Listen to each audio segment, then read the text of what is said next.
The downfall of Etsy. When I saw one of my favorite creators, Chloe Rose Art, making a video entitled The Downfall of Etsy, I knew I had to take a look. Those of you that don't know her, she's an artistic YouTuber. Etsy is not her brand. She has an Etsy shop, but she never really talks about Etsy. So I was very concerned to see that her mentioning something like this. And I thought it best if we dig into it. For those who've been here before, you know I don't very often do reaction videos, and very much I think you should go over and watch Chloe's video. But I wanted to have a listen, see what she's talking about, see if there's any truths or any myths I can dispel. And anyway, let's stop waffling and get into it. So here is Chloe Rose Art, The Downfall of Etsy. I'm disgusted. I'm worried. Let's go. After 7 years of selling on Etsy, I've made the incredibly tough decision to quit. Etsy has been silently forcing sellers to offer free shipping on orders over $35. Starting in 2019, if you don't opt into the $35 free shipping deal, Etsy's algorithm will punish you by making it harder for your products to show up in the search results. Oh, Starla's there. But anyway, I wanted to jump in there already. A lot of these things people get really angry about, and I have look back on my videos. I get angry about these basically being bullied for things. Really, really is the case. However, they said free shipping under $35, else you'll end up lower in search. Well, no, you'll be prioritized in search on the mobile app in the US if you have 35 or below free shipping. However, lots of people weren't seeing that to be the case because it also depends on buyer behavior. And Etsy did actually seem to take that away quietly. Like a lot of things they roll out, people complain about them. That doesn't seem to be the case anymore. I haven't seen it in any of their literature anywhere. And what they did do was they said, what is it? It's under $6 shipping to domestic US sales will get a boost in search rather than prioritized in search. So they are changing things up a bit, and they do want you to roll the costs in. But I absolutely do hate people being bullied. I've never seen Chloe do a video like this before, especially with my Starla's on it. Let's hear what Starla's saying. I'm excited now. Etsy's customer service is now automated, which, if you follow the news, this lines up with Etsy's mass layoff of around 225 employees. Absolutely, yeah. Etsy customer support is awful. I have a video on it, and Starla reacted to my video on it. This is Inception. Chloe's reacting to Starla, and I'm reacting to Chloe, and Starla reacted to me. The world's gone crazy. But it's great. Yeah, these are all things I've shouted at in the past. Let's see what Chloe's saying. After carefully considering the complex issues surrounding AI-generated content, we have decided to continue to allow sellers to use their original prompts in combination with AI tools to create the artwork they sell on Etsy. Well, there's a lot to unpack today. Okay, this is fair. Chloe's a real artist. I'm going to offend people no matter what I say here. Some AI artists do amazing work. They use AI like a tool to go back and forth. They take prompts to get an idea. They then paint from that idea. They put it back into the AI to get things touched up. And yeah, it's a back and forth. It's a collaborative process. Other people will go from one scale to the other. Other people go, make me 4 pictures of a steampunk cat. And they put all 4 pictures of steampunk cats on different t-shirts without even checking where the cat's tail comes out of or something. So there is a sliding line there. I can understand why Chloe might be annoyed at this. We'll find out. I don't want to put words in her mouth. My stance is, Etsy say you have to disclose it's AI art. My stance is if people want to buy AI art, it's fine it being on Etsy. but let's not just have it disclosed. Let us have a filter where when you search for art, it's handmade art, and you have to filter to get the AI art. Let's, that's just my thought. I'm going to be talking about Etsy and the destruction and downfall of what was once a fantastic marketplace for artists and creatives to sell their handmade goods. Now, Etsy was founded on June 18th, 2005 as a And random aside, but Etsy's going to be 20 this year. That is crazy. marketplace with an emphasis on selling handmade and vintage goods. So things that were I was sorry, Chloe. Excuse me, Chloe, it's only a minute in. I started on Etsy in 2008. I am very old, and I have to say the tone has changed so much over the years. Used to, you couldn't, print on demand wasn't even allowed. Myself and my mum used to run a charity, and we had badges, pins made for charity. We physically got them manufactured, so we had them in hand, and even then there was a load of hoops to jump through to be able to sell them on Etsy, but it definitely wasn't print on demand. And then over time things have changed vastly, sometimes for the better, sometimes for the worse. Like, I'm not against print on demand, but I am against where we are on Etsy just now, which seems a very long way from where it was, but it also seems a very long way away from what the adverts are telling us Etsy is, what Josh Silverman seems to be suggesting Etsy is. How many people actually go to Etsy to buy handmade? Because we can't find handmade there. Okay. were either handmade by an artist or crafter that they could then sell on the platform, essentially meaning it was a place you could get kind of rare, obscure, unique items that you couldn't really find anywhere else. Obviously, very quickly over time, because it was such a unique place, it became increasingly popular. It blew up, expanded over the years. It was truly a very unique place that other websites tried to recreate but didn't quite make. I remember a few years ago, there was another one when I first started making like these little crappy charm things with like pictures on the back and like E6000 glue and like resin. I remember trying to sell on Etsy and at the time thinking, this is oversaturated, no one's buying my stuff. I remember trying a different website. That's hilarious, actually, because in 2008, when I started on Etsy, people used to say, Etsy's oversaturated, you can't get sales here. And it wasn't. There wasn't enough customers. And even now, I don't think Etsy's oversaturated. I think it's got a lot of sellers that it shouldn't have. And I think it's too hard to find those wonderful, one of a kind, rare, fun things. A lot of it's hard. A lot of sellers will even say, oh, you can't sell one of a kind on Etsy. It is a lot harder to do that. So I think that's a wrong step. Site that was very similar but had nowhere near like the real huge cult following of people on it. Now, in theory, Etsy has always been a fantastic place for artists, crafters, creatives, people, because it's a marketplace, essentially meaning if someone's searching for something specific, it will be a lot easier for them to find you and your products, your shop, than it would be for you to have your own website against millions and millions of listings on Google if someone was to search for the same thing. It was incredibly niche. And it's just, unfortunately, in recent times, it's changed significantly. That just has me thinking, like, way back in the day, there used to be a site called Regretsy, and it showed the worst of Etsy because it was such a unique handmade place. But there was some absolute rubbish there.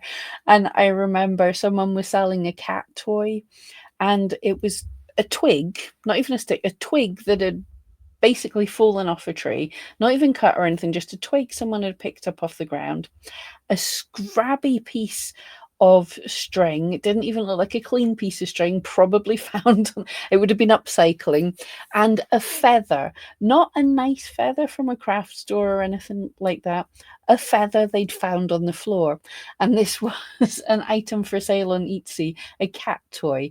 So don't have too many rose-tinted glasses when looking backwards. there was problems, but there were different problems. That one, I just always remember that. It makes me laugh so much. Significantly. And in today's video, I'm going to be exploring a lot of those issues, and I discovered a lot of things that I'm a little bit mad about. So please feel free, join me, sit, watch, get a snack, because I've spent the last few weeks researching a lot of this stuff, and there's some things that I did not know were a thing.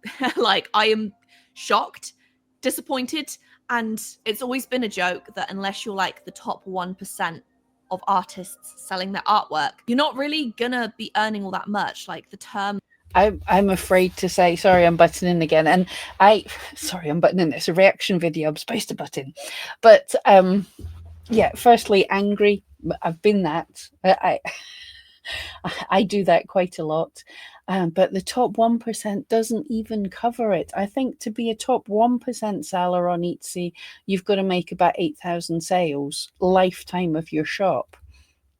And if you look at things like print on demand and something with the small overheads or the really low prices people are putting items up for, 8,000 sales is not even giving you a full-time living for 1 year. So you have to be, so we talk about the top 1% or the top 2%. In the world now, it's not the top 1%, it's the top 0.1%. And from my looking at Etsy's financial reports, the average dollar amount, if you take the GMS, how much comes in sales on Etsy every year, divided by the number of active sellers on Etsy, $1,500. So that's not like 50% because of how stats work, but that's the average. That's coined broke artist. It's a thing because it's true. Like, so many people do art, but only the top probably 5% make enough to live off of, and the top 1% are the ones that are making bank, like big bucks, Much because they're smaller than selling 1%. bananas duct taped to a wall and stuff like that, real art like that.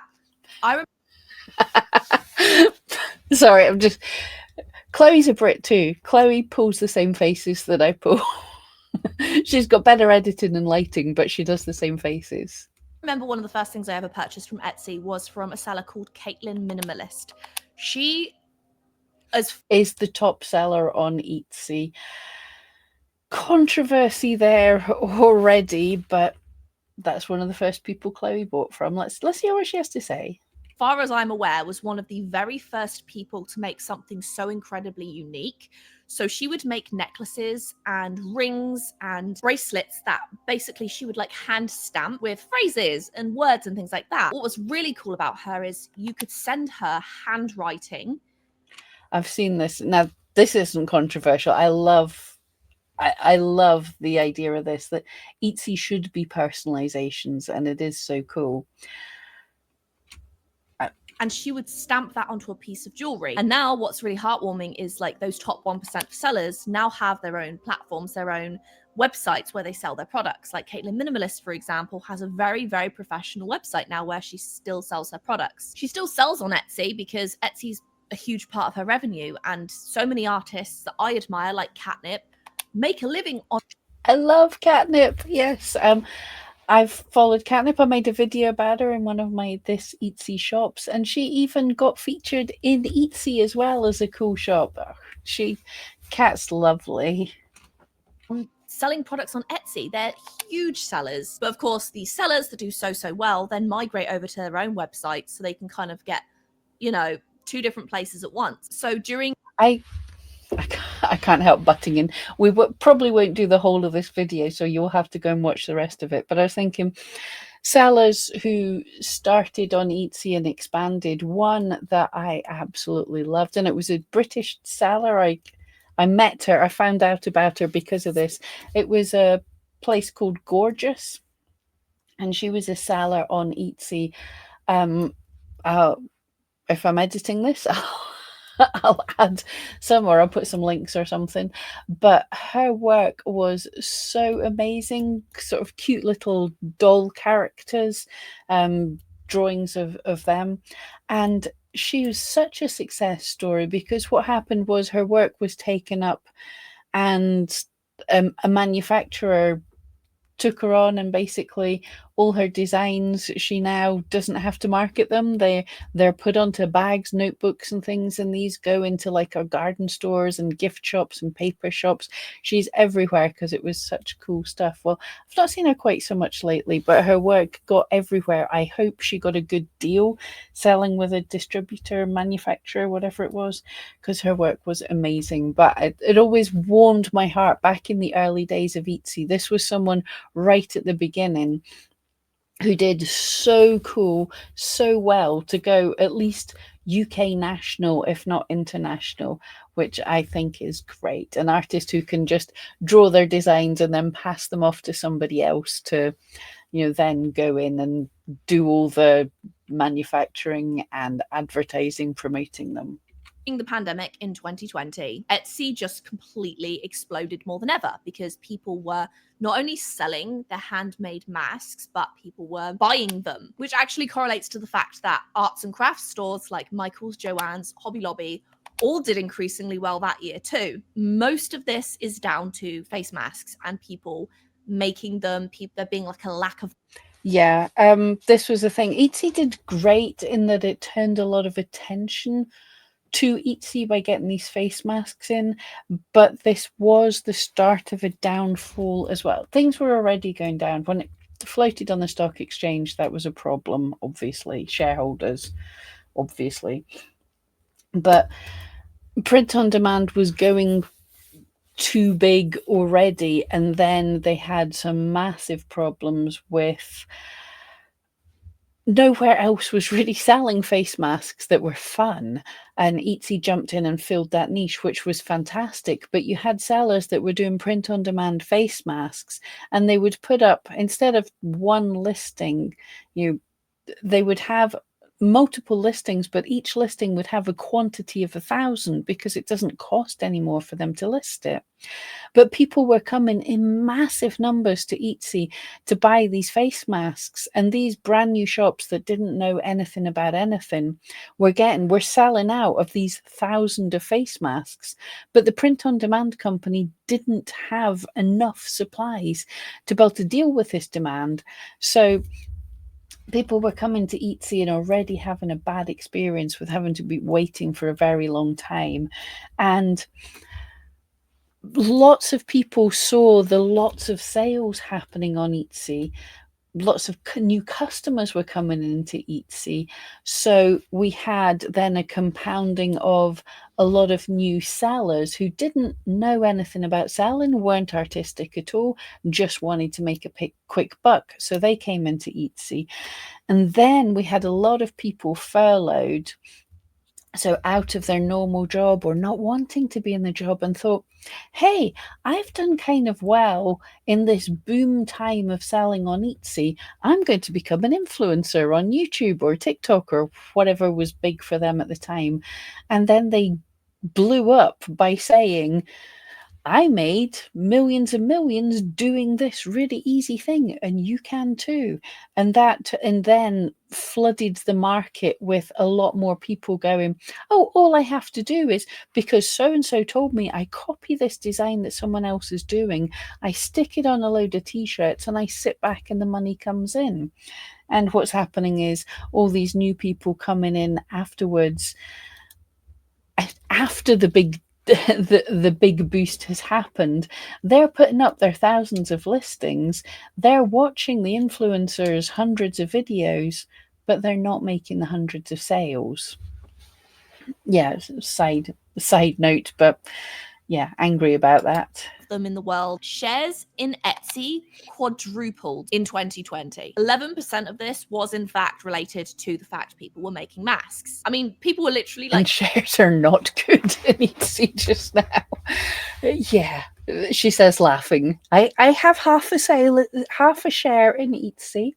It's not going to make me my millions. I bought it in about 2021, so not at the peak, not at the dip.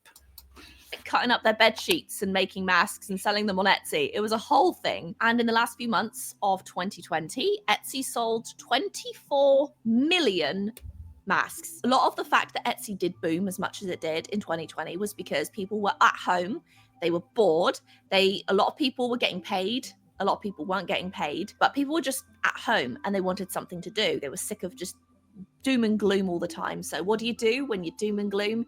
You create, because creating art, it's a form of therapy. However, I wish it doesn't seem that there was so many artistic people came to Etsy. I mean, we all doodled and drew and stuff. Well, we all started the pandemic with the idea we would learn to paint and we would get super fit and we'd decorate the house and we'd become wonderful versions of ourselves. In reality, most of us got through the pandemic doom scrolling and shouting at Zoom. it was around this time that I myself personally started to see a lot of videos on social media. And these videos involved people who were trying to make a quick buck using Etsy, and they were teaching other people how to do it. You know, Yes. See, I haven't even watched this, Chloe. I love you, and that's partly why I love your common sense, and you're seeing the same thing. Yeah. The quick buck is the quick buck, yeah, in all directions is what's hurting Etsy. They're making a quick buck because shareholders want to make a quick buck. That's a bad thing. They're making a quick buck because, to be perfectly honest, it's very difficult to build a sustainable business making and selling things. It's very much easier to have a bit of luck, being at the right place in the right time, blow up a business, assume you know what you're doing, and then start up as an influencer selling people the snake oil that you've made. And I know you're going to say, Pam, you're trying to be an influencer, you're doing this. I hear you, but I don't I don't tell you it's easy. I am doing YouTube as well as everything else. I'm helping coach people to sell on Etsy because it's not sustainable for most people to only have an Etsy shop. Not only that, but my brain wouldn't stay still doing one thing. I have to be doing lots of other things. There's another thing, but yeah, Chloe, we're on the same wavelength. That's so funny, actually. It's like I promise I didn't watch this before. people were like, oh, you want to make thousands of dollars sitting on your butt? Etsy, easy money, side hustle. To an extent, some of this was purely innocent, some of it was stupid, some of it was, you know, actually beneficial and was like a real thing. But a lot of these TikToks and Instagram reels all involved using something like Canva, making up a basic design, then selling it on Etsy. And there is nothing wrong with this, especially if you spend a lot of time creating something of your own. What I personally had a problem with was taking an already made template on Canva, changing a couple of things about it, and then putting it on Etsy to sell. And this has been kind of debunked by... Yeah, not just doing that, but finding the designs that are selling the most by people, finding them on Canva or Creative Fabrica. My friend Starla Moore did a whole video on them. But putting some words on it, slapping it on a t-shirt, looking surprised when you get a IP takedown notice. YouTubers over time, like they've tried it themselves, whether that's just because they waited too long to do it when it wasn't like Oh, I watched that. I think I reacted to that. That was a great video. Huge thing, that I don't know. But what really was worse was when the AI videos started. There began to be countless videos on YouTube, TikTok that were promoting using AI to create AI generated patterns that you could then sell on Etsy. And as you know, and I actually feel really bad when ChatGPT and DALL-E and all that came out. I had a bit of fun creating with them, and I was like, "Hey, look, you could do this." I should have known what the world was about to become. I just thought it was a bit of fun, and I regret even making those videos, even though I think only like 200 people saw them. But yeah, I did know it was coming because in the YouTube space, there has been forever, well, not forever, but here's how to easily make thousands of videos a day. You know, I'm sure you've all seen the low quality videos. And actually, I just complained today that my shorts feed is now clogged up with AI slop rather than actually interesting videos. So I did know it was going to happen. So I'm actually, yeah, I think I'm going to go and delete my videos on Chatty and Dali, how you could use them to make shirts and things, because I never got big enough to be part of the problem, but the idea was part of the problem. When you're typing into AI, the AI is the one that generates the actual image.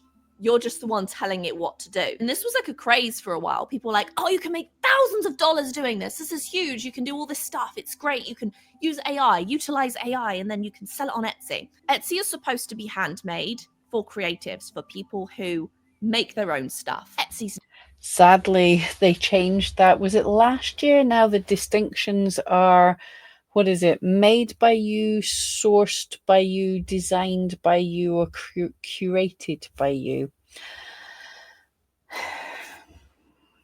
So yeah, they've got, although the adverts, they talk about handmade, but 3 out of the 4 categories are not. Well, some things can fall in, like, how can a digital artist be in the similar place to it's not going to be Sorry. for that. They're not really gonna be happy with something like that. Well, they don't care. There are people who spend days, if not weeks, designing their own patterns by hand. They're drawing it, creating them, spending so much time on them, and selling them on Etsy. It's either a So she's scrolling through and immediately, like, the pattern's great. 130 Disney papers. Yep, that's a troubling one. Should we see if there's any more? I'm sure quite a lot of them are troubling. side hustle, or they're making a full-time living selling Smiley, got one there. Smiley, that's a trademark. their actual artwork. So now comes along this freaking tidal wave of people using AI to do the same thing, and the entire platform is getting oversaturated with these patterns because most people, most consumers literally can't tell when something is made with AI. They won't know. They have no idea. But people are supposed to say it. Did we not have this rant at the very start of this? I've lost track of where I was ranting. Separate out AI. Let us find non-AI. Let us find non-print on demand. And it's not a bad thing. Like, quite a lot of my clothes are probably print on demand type items. That's fine. Sometimes I want a t-shirt to slob around the house on, or a funny Halloween t-shirt. I don't want to pay big bucks for it, but sometimes I want something nice and handmade. Let's be able to find all of what we're looking for, because things don't have to be saturated. If somebody's coming for a one of a kind handmade item, they're not coming for a print on demand AI slop t-shirt. So it shouldn't be saturated, but we've got to be able to find the right things better. That's really bad English, but okay. it does get worse than this. This is like just the surface, okay? We haven't even gotten started yet. Now, if you followed me for any semblance of time, you'll know that I have made videos before purchasing products from Etsy, from small businesses, from sellers, featuring Yeah, I forgot about that. Yeah, but she doesn't say how terrible Etsy is. She's been buying things like art kits and things, and it's been really enjoyable to watch, actually. I forgot about that. them on my channel. And I would say 9 times out of 10, every time I would make one of those videos, I would get an email or a message on Instagram from the person I'd purchased from, or a message from someone saying, thank you so much for featuring my product. And it always warmed my heart. But whenever I would make videos involving Etsy, I would get quite a lot of comments from people telling me, don't support Etsy, don't support Etsy. Basically, over time. Oh, I hate that. Yeah, that started. I said that when the Etsy strike was going on and stuff. And I know the people had their hearts in the right place. And I feel bad even making this video. A problem is when we draw attention to how bad things can be on Etsy, what happens is people say, oh, Etsy's terrible, let's not support it. But most of it, we should just be using Etsy as a platform. Etsy's the shopping mall. The individual sellers are who you're supporting. And a lot of us, as Chloe said at the start, we are not capable of having our own website and driving our own traffic because we're just too little for that. Making less than $1,500 in the whole of the year. I nearly said 15,000. No, it's $1,500 for the whole year. We can't even afford the overheads to run a website or do advertising or stuff. So we need Etsy, and you're not buying from Etsy, although they do make quite a lot of money from us. You're buying from the individual artist. And if there's a better way for the individual artist to get seen, then yeah, I'm going to be the first to lead the flow over there. But unfortunately, at the minute in time, it's what we've got. So we've got to be careful about how we're bashing Etsy. No, not just. There's a lot of things we want, but make it so that people can find the handmade of Etsy, the stuff that we're proud of buying. Help the one-of-a-kind sellers. Time, Etsy has increased their fees. A lot of people, rightfully so, were pretty unhappy about it, especially when, it's something you're selling and you're getting a chunk of money taken out. That I understood, but to me, it made no logical sense to just boycott Etsy entirely when there were people on there making a living or trying to. Yeah, I've actually got to speak to Chloe because we're saying the same things. I literally spoke to some of the the Etsy strike people and said, at the end of the day, this is going to hurt us. And I'm not calling out. It's been a good movement. I totally understand why people wanted to do it. But the thing is, if you boycott Etsy, if you say, no, Etsy's a terrible place, you lose only the ethical people. You lose the people who want to buy from the small seller. You lose the small artists. You don't lose the print on demand people who don't care and just want to make a quick buck. And you don't lose the customers who don't really care and just want a cheap t-shirt. So yeah, the boycotting is not the answer. Getting rid of who shouldn't be on Etsy is the answer.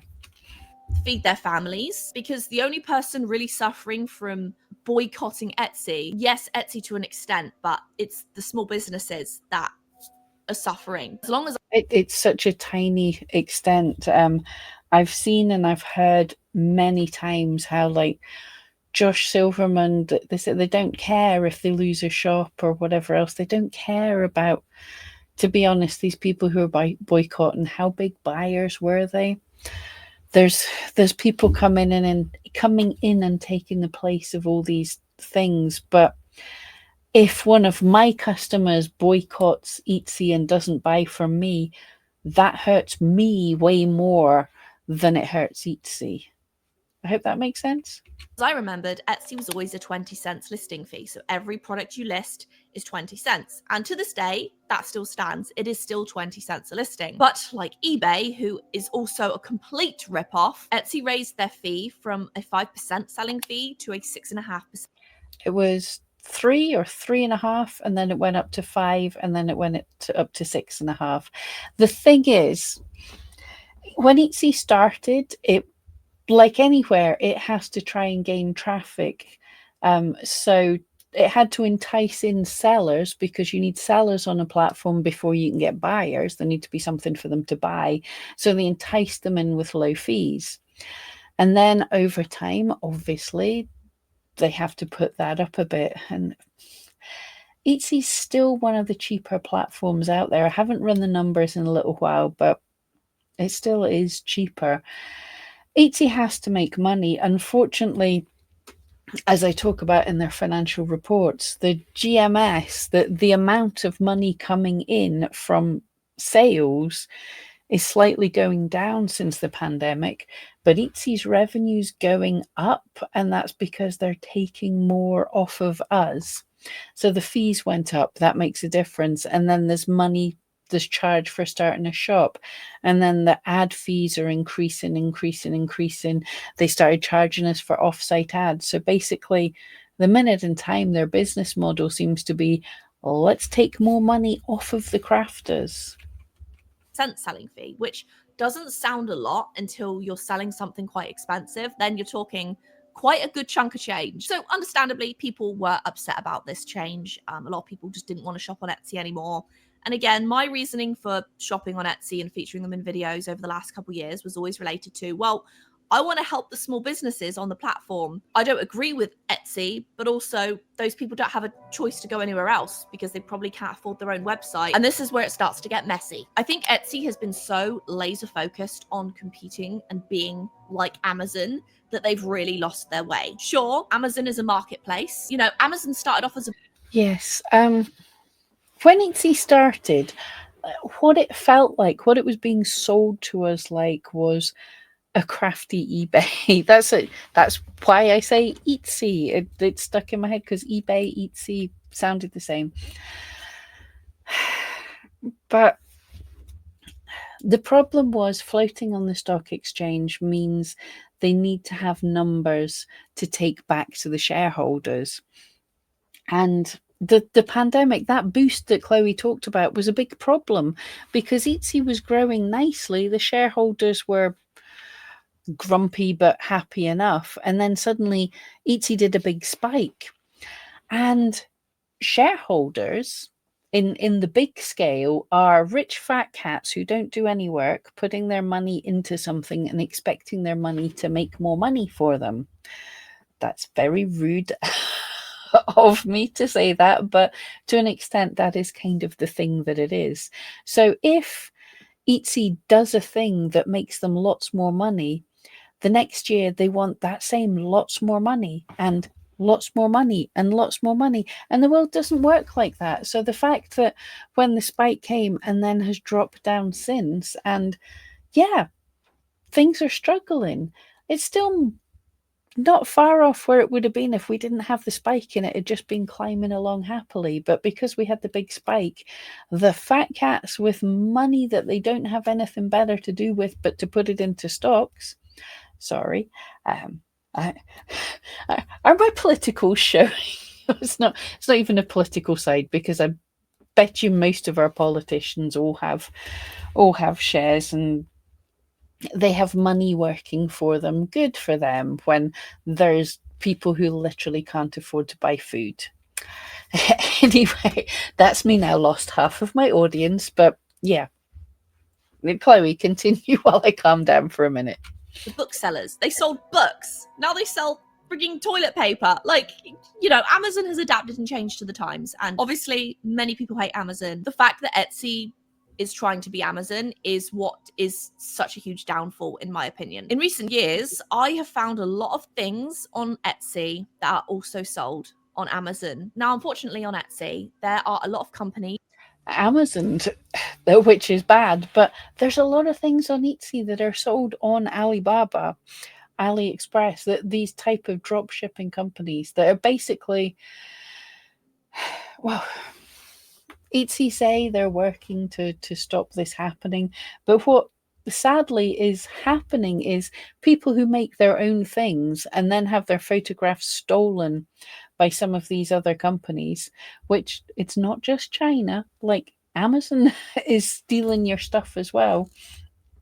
So Etsy's little spider bots go out and find these duplicates and go, oh, you're drop shipping from China, are you? You're a bad little shop. We're going to shut you down. And Josh even said their plan, their policy for all of this is that it's going to catch people that it shouldn't, and you've just got to appeal. But there's no appeal process. There's no good appeal process. Your shop is just shut down. People don't know why it's shut down. Etsy goes radio silence on them. And so it's so difficult. And add to that, a lot of these takedowns are happening on the run up to Christmas. And how Etsy works, for those that don't know, is part of where a listing ranks is where it shows up on search is based on basically how it's done for the keywords in the past, in the recent past. So if a listing is showing up in search for a keyword and selling and getting lots of good reviews and everything, then it gets boosted up in search. If you put your shop on vacation mode, you get a little dip. You're not getting recent views and sales. So if Etsy forcibly puts your shop into vacation mode, or worse, we'll get to suspended in a minute, but if Etsy forces your shop into vacation mode while you fix some little issue that they have, what happens is all of your competition now have more new sales than you. So you drop down in the rankings, so you're seen less. So if you don't have your own following, which most people don't, because if they did, they wouldn't be on Etsy, they'd have their own website. So they've dropped down in search, so their sales are tanked potentially for the full holiday season, the biggest season of the year, because Etsy put their shop on vacation mode. Worse is Etsy can just suspend your shop. And when they do that, then you don't have access to anything. Etsy's going to take the money in your account, and your customers that, if you had your own website or whatever, you could have dealt with and said, there's been a problem with Etsy, let me sort things out. Basically, Etsy just tells your customers that the shop's been suspended, get yourself a refund kind of thing. So it's fine if this is... There's a lot of shops that shouldn't be on Etsy. There's a lot of shops that are being shut down for the right reasons. But with millions of shops on Etsy, and Etsy trying to get rid of the bad ones, they're catching out a load of the good ones, and they're really killing innocent artists' income. Many based in China, who sell products, the same products they're listing on Etsy, to companies like Shein, Temu, and they say, hey, this is a handmade product, when it's not. Now, in 2023, The Guardian actually published an article, The Investigation by the Consumer Group, which found rogue sellers charging up to 7 times more than on other websites for the items, falsely claiming they were made by hand. One Etsy seller had 19 handmade items, handmade, on sale, but 6 were from Asda, 1 was from the furnishing retailer Dunelm, and 1 from B&M. In another case, even the seller with 105 items listed on Etsy was not real, with the profile picture associated with the account being a stock image of a woman wearing a suit. People are up... Yes, I've seen these, and it's... these are stores in the UK that are relatively... They're not cheap, but they're relatively cheap. And it was like shelves and coffee mugs and things. And, these are kind of nice shelves that were maybe selling for £20 on Etsy for £60 or £70. So, yeah, it's not even the race to the bottom. People were literally being ripped off. You're not allowed to drop ship, but this kind of thing, these stores that you were buying them from are getting a decent markup on their manufacturing price.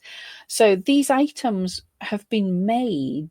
These items are really worth £5 or £10, dollars, whatever. And then this seller is going to, well, they're not, they're waiting until they get a sale, but they're going to this shop, they're stealing the photographs and everything. So they're doing zero work.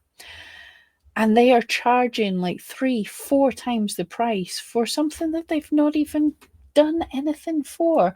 And so the customer is paying £60 dollars for something that's worth 5, 10. Yeah, so they're getting ripped off as well.